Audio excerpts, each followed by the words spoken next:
السلام علیکم ورحمۃ اللہ وبرکاتہ۔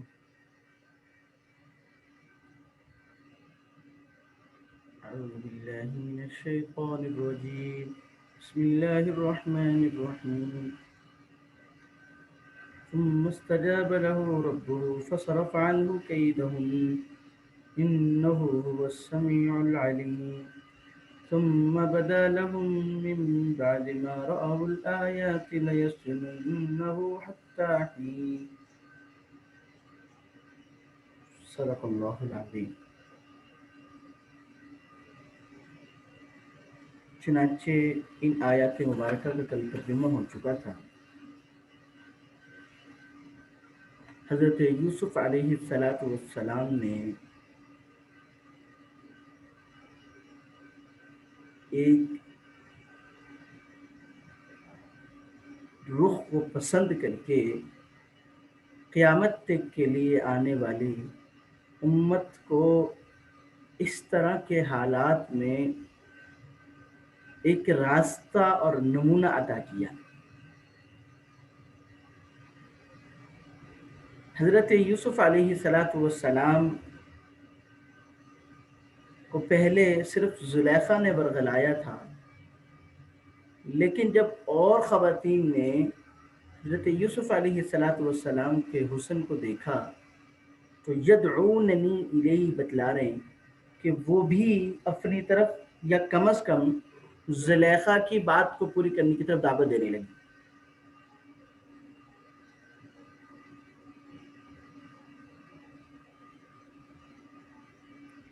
تو حضرت یوسف علیہ السلام نے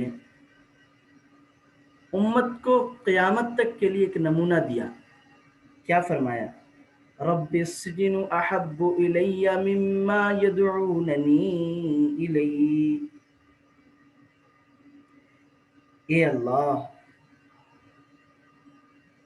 قید مجھے جس کی یہ دعوت دیتی ہیں اس سے زیادہ محبوب ہے۔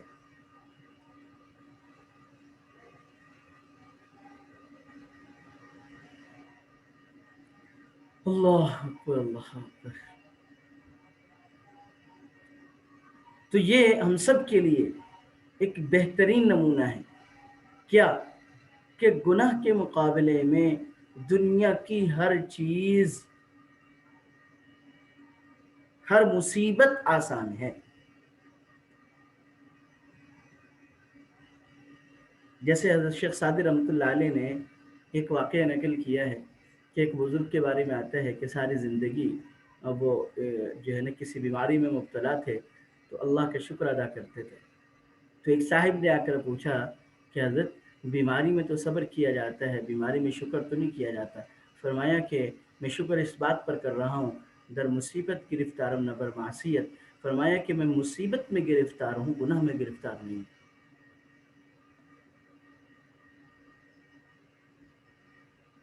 ہمارے استاد محترم حضرت استاد مفتی حسن صاحب دامت برکاتہم العالیہ فرمانے لگے کہ سندھ کے ایک بزرگ تھے، وہ بیمار ہو گئے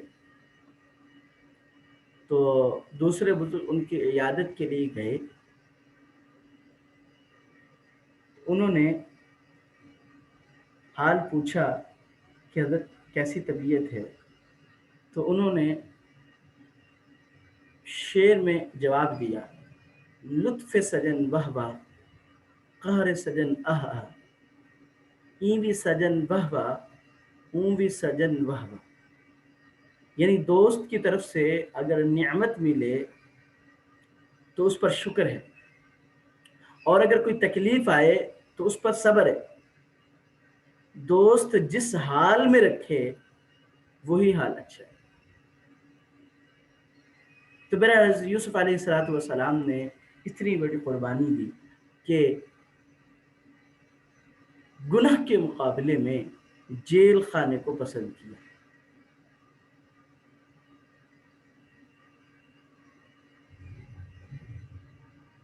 یہاں پہ ایک بات مفسرین نے لکھی ہے جو ہم کمزوروں کے لیے ہے۔ ادھر دیکھیے، توجہ کیجیے، توجہ ہے نا جی سب کی؟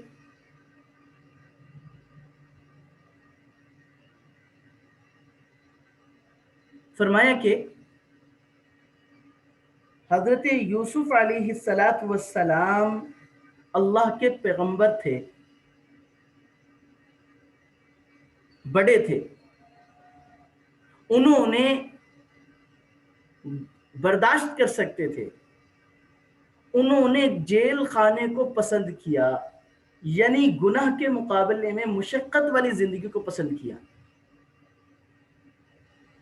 فرمانے لگے حضور علیہ الصلوۃ والسلام کی حدیث کا مفہوم ہے کہ اگر عافیت مانگتے تو مکمل عافیت مل جاتی،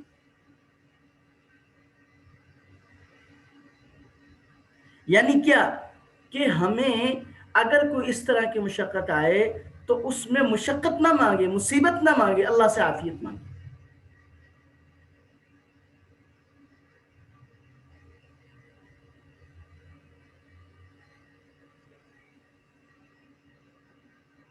بات سمجھ میں آ گئی جی؟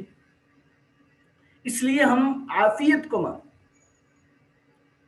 اس سے بھی زیادہ یعنی آسان کا، معصیت کے مقابلے میں مصیبت کو نہ مانگے، عافیت مانگے، کیونکہ ہو سکتا ہے ہم سے وہ مصیبت، ہم سے وہ مشقت برداشت نہ ہو۔ اس لیے حضور علیہ الصلوۃ والسلام سے حضور علیہ الصلوۃ والسلام کے چچا نے عرض کیا کہ مجھے کوئی دعا کی تلقین کیجیے، فرمایا کہ عافیت مانگا کریں۔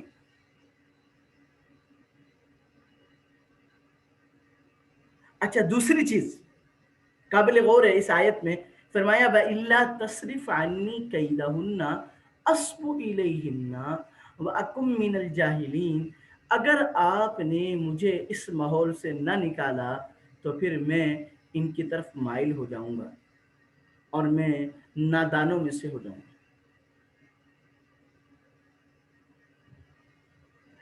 یہاں پہ ایک بات توجہ سے سمجھیے گا، ایک بات یہاں پہ یہ ہے کہ حضرت یوسف علیہ الصلوۃ والسلام کہ اس کہنے سے یہ معلوم ہو رہا ہے کہ اگر کسی گناہ کو چھوڑنا چاہتے ہیں تو اس کے ماحول کو بھی چھوڑ دیں، تب وہ گناہ چھوٹے گا۔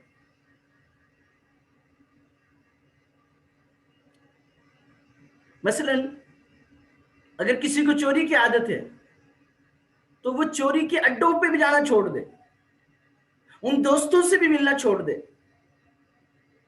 اگر بے پردگی کی عادت ہے تو ان خواتین سے ملنا چھوڑ دے جو بے پردگی کی تلقین کرتی ہیں یا جن سے بے پردگی سے متاثر ہونا وہ ہے، اس لیے کہ وَإِلَّا تَصْرِفْ عَنِّي كَيْدَهُنَّ، اگر وہیں پر رہے أَصْبُ إِلَيْهِمْ، یہ ہم کمزوری کے لیے۔ یہاں پہ ایک دوسری بات یہ ہے، حضرت یوسف علیہ الصلوۃ والسلام نبی تھے، نبی معصوم ہوتا ہے، یعنی اللہ پاک کی طرف سے تکوینی طور پر ایسا انتظام ہوتا ہے کہ نبی کرنا بھی چاہے گناہ تو نہیں ہو سکتا۔ تو پھر یوسف علیہ الصلوۃ والسلام کے کہنے کا کیا مطلب ہے، جو اس کے بارے میں مفسرین لکھے ہیں کہ جی ادھر دیکھیے، توجہ کیجیے گا، فرمایا کہ انبیاء علیہ الصلوۃ والسلام کو اللہ پاک کی معرفت تامہ حاصل ہوتی ہے۔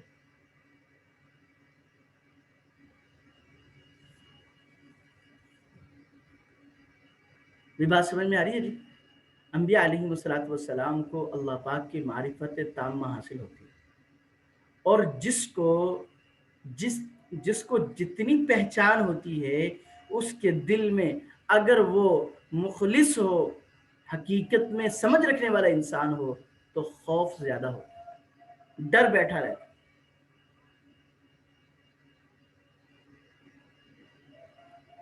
جی اس پر ایک واقعہ یاد آیا، اجازت ہو تو عرض کر دیتا ہوں۔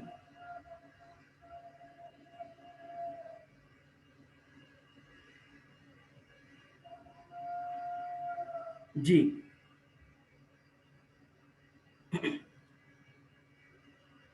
ایک تبلیغی جماعت کے ایک بزرگ کا واقعہ آتا ہے کہ وہ اس میں وابڈا کے محکمے میں ملازم تھے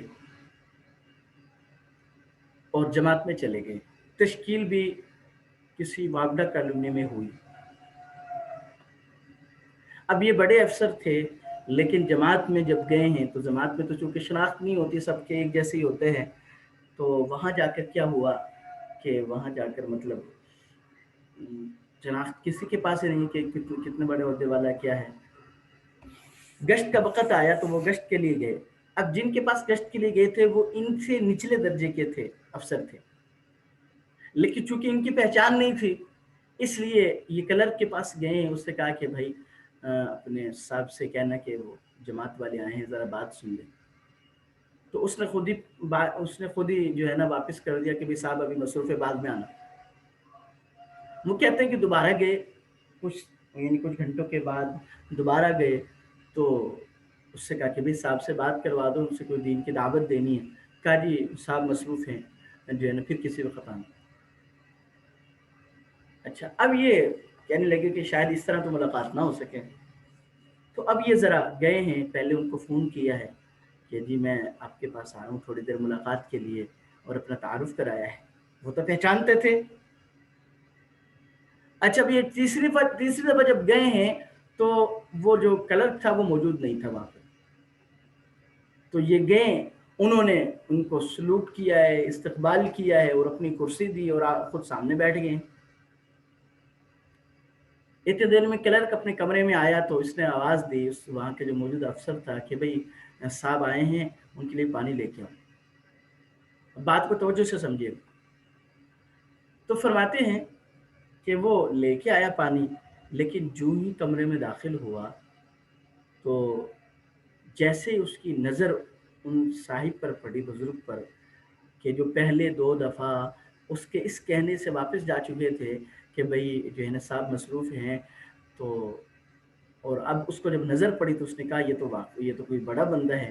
تو اس کی ہاتھ سے وہ گلاس گرا اور ٹوٹ گیا. اللہ اکبر، اللہ اکبر. اب یہ جو بیٹھے ہوئے تھے وہاں کے جو موجودہ افسر تھے، اس کو غصہ آیا، اس کو ڈانٹنے لگا کہ تم نے یہ کیا کیا. اب اس نے باس کے سامنے، بڑے صاحب کے سامنے، تو اس نے خاموش کرا دی. بزرگوں نے کہا جی اس کو خاموش، اس کو کچھ نہ کرو. کہا اصل میں بات یہ تھی کہ یہ مجھے پہلے بھی جانتے تھے، میرے نام، میرے عہدے سے واقف تھے، لیکن انہوں نے مجھے دیکھا نہیں تھا، میری پہچان نہیں تھی. اس وجہ سے 2 مرتبہ مجھے واپس کر چکے تھے. لیکن اب جب ان کو پہچان ہوئی، اب ان کے دل میں خوف آیا. وہ خوف پہچان کی وجہ سے آیا، چنانچہ اس وجہ سے اس کے ہاتھ سے گلاس گر گیا. تو فرمانے لگے ایسے ہی جس کو جتنی اللہ کی معرفت حاصل ہوتی ہے اتنے ہی اللہ کے خوف اس کے دل میں ہوتے ہیں. تو حضرت یوسف علیہ السلام چونکہ اللہ کے پیغمبر تھے، اللہ کی معرفت حاصل تھی، اس لیے فرماتے ہیں کہ ان کے غایت خوف کی وجہ سے کہا کہ یا اللہ مجھے اس سے نکال دے. کیونکہ یہ تو حقیقت ہے کہ اللہ کی مدد کے بغیر کوئی بندہ گناہ سے نہیں بچ سکتا. فَاسْتَجَابَ لَهُ رَبُّهُ فَصَرَفَ عَنْهُ كَيْدَهُنَّ. اللہ تعالیٰ نے حضرت یوسف علیہ السلام کی دعا کو قبول کیا اور عورتوں کے مکر کو ان سے دور کر دیا. إِنَّهُ هُوَ السَّمِيعُ الْعَلِيمُ. بے شک وہ ہمیشہ سے سننے والا ہے، جاننے والا ہے. یعنی ہمارے دلوں میں خیال نہ آئے کہ وہ تو اللہ کے پیغمبر تھے، ان کی دعا سن لی فوری، ہماری دعا کہاں سے سنی جائے گی. نہیں، ایسی بات نہیں ہے. اللہ تعالیٰ جی وہ ہر دعا مانگنے والے کی دعا کو سنتے ہیں. فَاسْتَجَبْتُمْ لِي. جی وَإِذَا سَأَلَكَ عِبَادِي عَنِّي فَإِنِّي قَرِيبٌ أُجِيبُ دَعْوَةَ الدَّاعِ إِذَا دَعَانِ فَلْيَسْتَجِيبُوا لِي وَلْيُؤْمِنُوا بِي لَعَلَّهُمْ يَرْشُدُونَ. میرے بندے میرے بارے میں پوچھتے ہیں کہ میں فَإِنِّي قَرِيب، بتلا دو کہ میں قریب ہوں. اجیب دعوت الداعی، میں دعا کرنے والے کی دعا کو سنتا ہوں. بہرحال فَصَرْفَ عَنْهُ كَيْدَهُمْ إِنَّهُ هُوَ السَّمِيعُ الْعَلِيمُ. اب جب حضرت یوسف علیہ السلام نے نہ زلیخا کی بات کو مانا، نہ ان خواتین کی بات کو مانا، اور مزید چرچا ہونے لگا، تو اب بدنامی کس کی ہو رہی تھی؟ عزیز مصر کی. تو اس لیے ثم بدا لهم من بعد ما رأوا الآیات، انہوں نے نشانیاں دیکھی کہ یوسف علیہ السلام ویسے پاک دامن نکل آئے، بچے نے گواہی دے دی، خواتین نے انگلیاں کاٹ ڈالی، اور پھر اب یہ ان کے مکر و فریب میں بھی نہیں آئے. تو اس کا مطلب ہے کہ یہ کوئی عام ہستی نہیں ہے، اور نہ ہی ان کو اس طریقے سے کسی نافرمانی میں ملوث کیا جا سکتا ہے، ٹھیک ہے، اور نہ ان کی بدنامی کی جا سکتی ہے۔ تو لیسنو تاہین، تو ان کے دل میں خیال آیا کہ ان کو ایک عرصے تک قید کر دیا جائے تاکہ اس معاملے کا جو چرچا ہو رہا ہے وہ بند ہو جائے، اور لوگوں کے دلوں میں ایک طرح سے آ جائے کہ واقعی یوسف مجرم تھے، تاکہ اسی وجہ سے تو ان کو قید میں ڈالا گیا۔ یہاں سے ایک فائدے کی بات عرض کرتا ہوں، یاد رکھیے ہم سب ڈرتے ہیں کہ جیل میں نہ چلے جائیں، ہمیں قید نہ کر دیا جائے۔ یاد رکھیے گا ہمارا معزز ہونا کسی جگہ کے ساتھ مقید نہیں، اور ذلیل ہونا یا ذلت کی اس پہ آنا وہ بھی کسی جگہ کے ساتھ مقید نہیں۔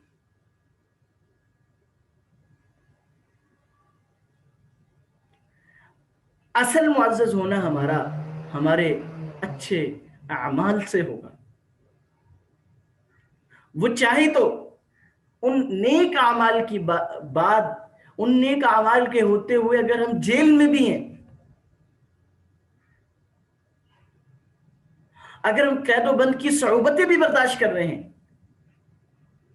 حتیٰ کہ اگر کسی غلط جگہ پر بھی ہیں، لیکن ہمارا کردار صاف ہے، تو یقیناً اللہ کے ہاں ہم معزز ہیں۔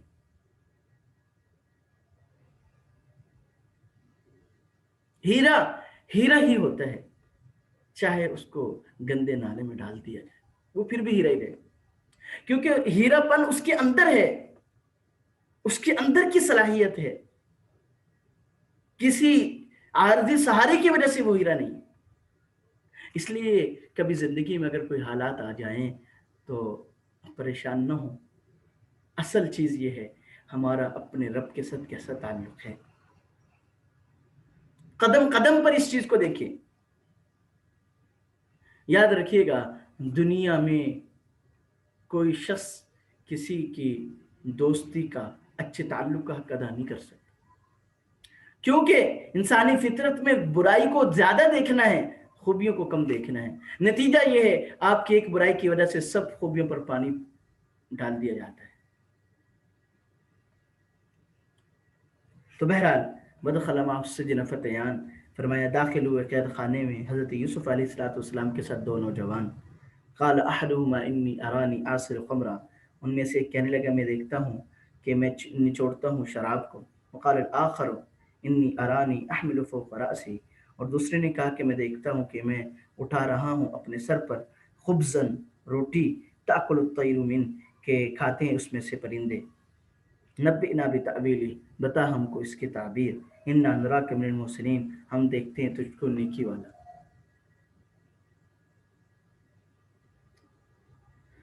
اللہ اکبر اللہ اکبر۔ یہاں پہ توجہ کیجئے گا، حضرت یوسف علیہ السلام کو قید خانے بھیج دیا گیا۔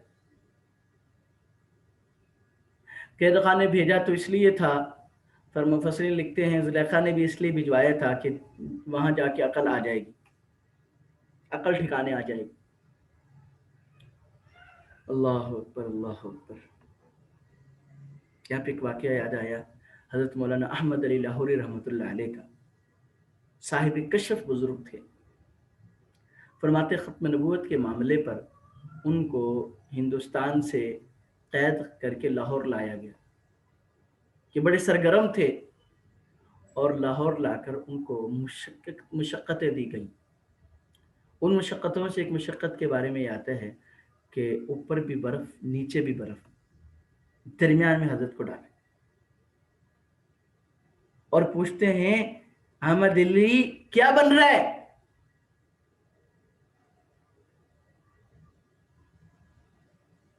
کچھ عقل ٹھکانے آ رہی ہے نہیں؟ مفہوم اس کا یہ ہے، حضرت فرمانے لگے، بڑا خوبصورت جملہ ارشاد فرمایا، توجہ سے سنیے گا، فرمانے لگے کہ جسم ٹھنڈا ہو رہا ہے، جسم ٹھنڈا ہو رہا ہے، لیکن ایمان اور گرم ہو رہا ہے۔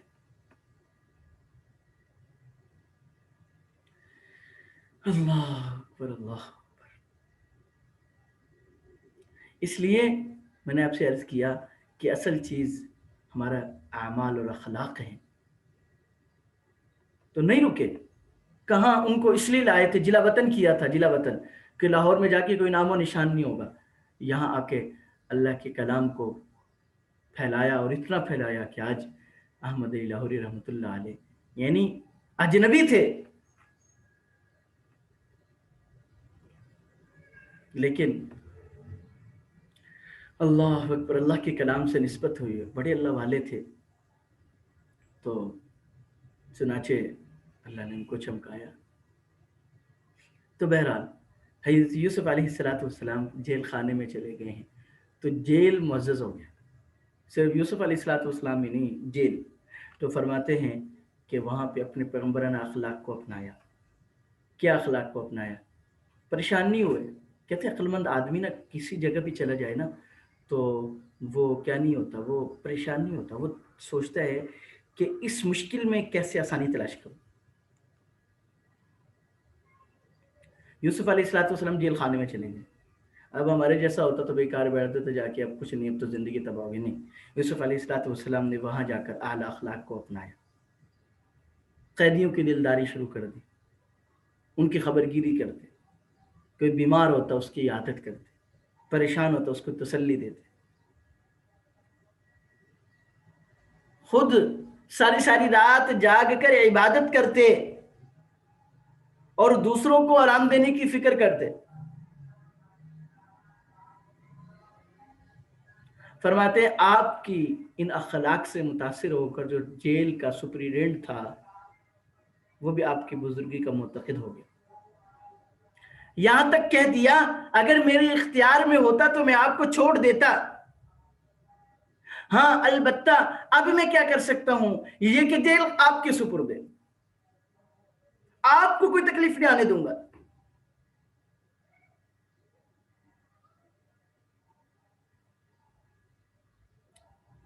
آپ کو کوئی تکلیف نہیں آنے دوں گی.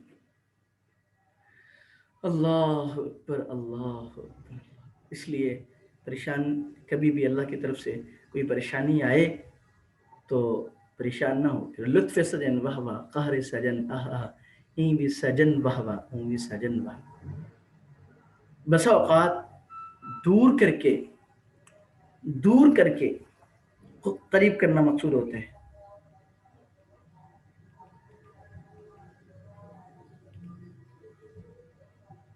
اس لیے اللہ تعالیٰ کے ہر جو بھی اللہ کی طرف سے آئے اس کو خندہ پیشانی سے.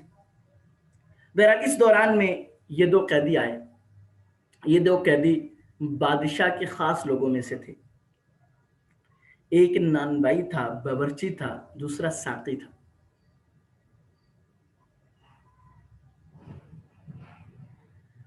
اچھا، اب وہ آئے، وہ کس جرم میں آئے تھے؟ ان کا جرم یہ تھا کہ انہوں نے مل کر ایک منصوبہ بنایا تھا کہ بادشاہ کو زہر دیا جائے.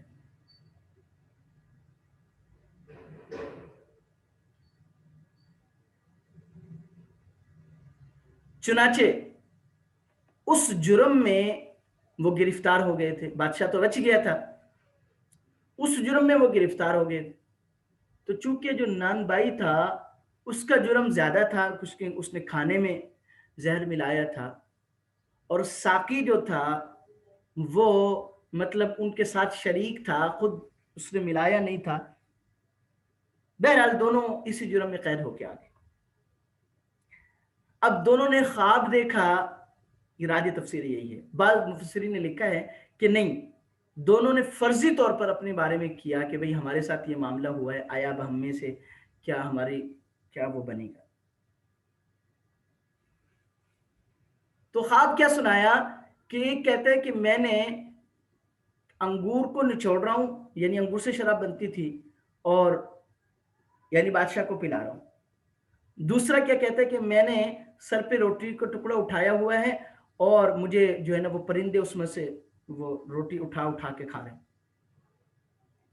حضرت یوسف علیہ السلام نے چونکہ وہ یوسف علیہ السلام سے متاثر ہو گئے تھے. یہاں ایک لطیفہ ہی